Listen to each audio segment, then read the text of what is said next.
Samajwadi party के प्रदेश अध्यक्ष doctor Manoj Yadav ने प्रेस वार्ता में प्रदेश की भाजपा सरकार को कटघरे में खड़े करते हुए कहा कि 21 साल से चलने आ रहे शासन में जंगल राज की स्थिति बन गई है।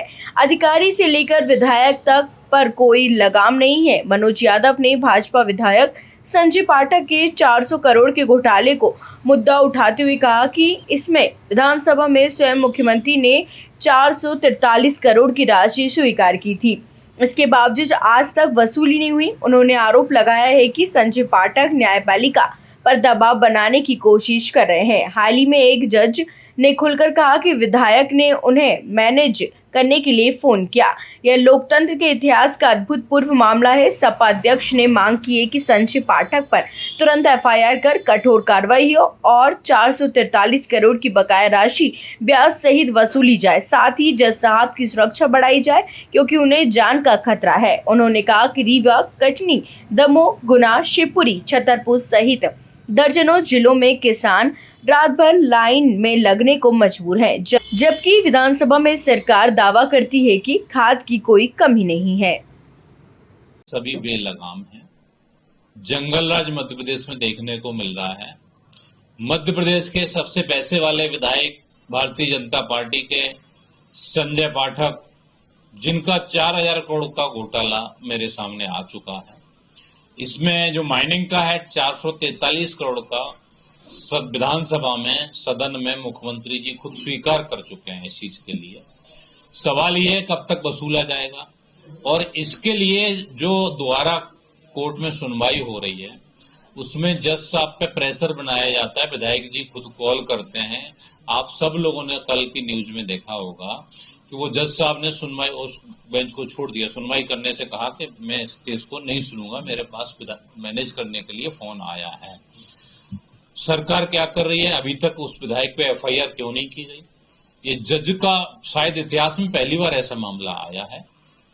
ठीक है, और जज साहब को भी मैं धन्यवाद देना चाहूंगा कि वो इतने ईमानदार जज हैं जिन्होंने अपनी बात को स्पष्ट रूप से जनता के बीच में रखा कि सत्ता के विधायक और मंत्री से लेके जो लोग रहते हैं वो शासन के दबाव में कितना दबाव बना सकते हैं, ये आपके सामने उदाहरण है।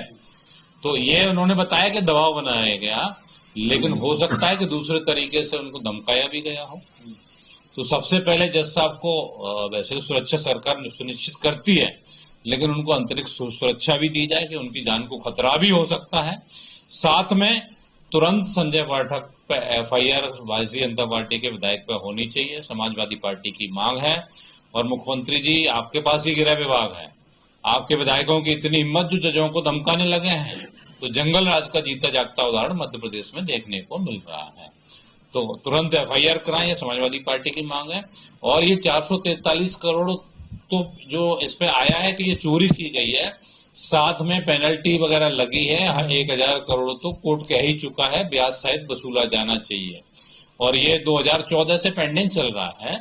तो अभी तक वसूला क्यों नहीं गया?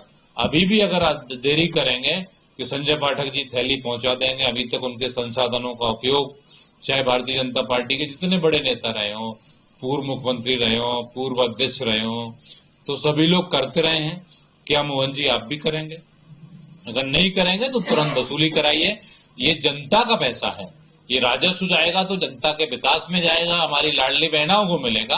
तो तुरंत कार्रवाई होनी चाहिए। साथ में जो सारा की जांच जो मुद्दा समाजवादी पार्टी ने उठाया था, वो भी जांच धीमी चल रही है। उसको भी हम ईओडब्ल्यू टीम से और मुख्यमंत्री जी से कहना चाहते हैं कि इसको भी जांच को आगे बढ़ाया जाए। साथ में उनका जमीनों के घोटाले भी किए हैं उन्होंने, नगर पालिका घोटाला चल रहा है, उसकी भी जांच करा के उस पर भी कार्रवाई होनी चाहिए संजय पाठक जी पे। ये समाजवादी पार्टी की मांग है। दूसरा मुद्दा जो सबसे ज्यादा हमारा भारत देश में सब आज भी 65% हमारी खेती होती है और हमारा देश निर्भर है खेती के ऊपर। आज ये आपकी डबल और ट्रिपल सारे इंजनों की सरकार है, खाद क्यों नहीं दे पा रहे हैं? जबकि पहले इतनी किल्लत खाद की कभी नहीं आई है। आप अगर जिले वाइज जाएंगे देखेंगे तो रीवा में रात भर लोग खाद के लिए लाइनों में लगे रहे, दमोह में लगे रहे, कटनी में लगे रहे, गुना में लगे रहे, बहुत सारे, अगर किसी भी जिले में जाओगे, छतरपुर में लगे हैं लाइनों में, सभी जिलों में लोग लाइनों में लगे हैं। पुलिस लाठियां बरसा रही है उनके ऊपर।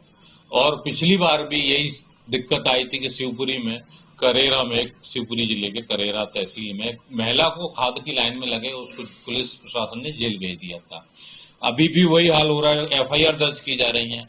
इधर मुख्यमंत्री जी और यहाँ के कृषि मंत्री बयान दे चुके हैं विधानसभा में कि खाद की कोई दिक्कत नहीं है। आप सभी ने सुना होगा बयान, मीडिया बंधु, हमारे पत्रकार साथियों। तो सबने दिया कोई खाद की दिक्कत नहीं, पर्याप्त खाद है। तब खाद की दिक्कत नहीं, पर्याप्त खाद है तो लाइनें क्यों लग रही हैं, इसका जवाब दें कृषि मंत्री जी।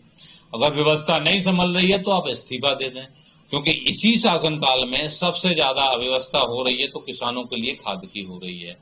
और एक और कालाबाजारी इसमें हो रही है कि सोसाइटी में खाद आता है, प्राइवेट में तो जा ही नहीं रहा है, बहुत कम कोटे में जा रहा है, 20% के कोटे में जा रहा है।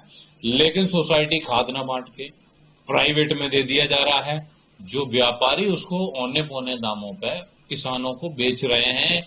ये बहुत सारे जिलों से शिकायत आई है। ऐसे जो व्यापारी भी जो बेच रहे हैं प्राइवेट में, ऐसे अधिकारी जो सोसाइटी से गाड़ियां लोड करा के उनको दे देते हैं, तो ऐसे सोसाइटी के अधिकारियों पर जो व्यवस्थापक हैं उन पर कार्रवाई होनी चाहिए, समाजवादी पार्टी की मांग है। और आप तुरंत ही 3 दिन के अंदर सभी जिलों में प्रशासन को निर्देश दें कि जो गोदामों में स्टॉक रखा हुआ है वो तो कम से कम बंटवा दें, और 1 हफ्ते के अंदर केंद्र से बात करें। आप केंद्र में सरकार है, और सबसे बड़ी विडंबना ये है कि केंद्र से यहाँ बात करने की जरूरत भी नहीं है, क्योंकि केंद्रीय मंत्री, कृषि मंत्री भी यही है, और वो अपने को किसान का बेटा कहते हैं और भांजियों को मामा कहते हैं अपने को। तो जनता को और किसानों को मामू न बनाए। आपके कृषि मंत्री होते हुए सबसे ज्यादा मध्य प्रदेश में हालत खराब है, तो यहाँ के स्टेट कृषि मंत्री के साथ केंद्रीय कृषि मंत्री भी अपना इस्तीफा दें। और मोहन जी, आपकी भी जिम्मेदारी है कि आप प्रशासन को टाइट रखें कि जिससे कालाबाजारी न हो। समाजवादी पार्टी की इन मांगों को लेके आज प्रेस वार्ता बुलाई गई थी, आप सभी लोग उसमें उपस्थित हुए, इसके लिए बहुत बहुत धन्यवाद। साथ में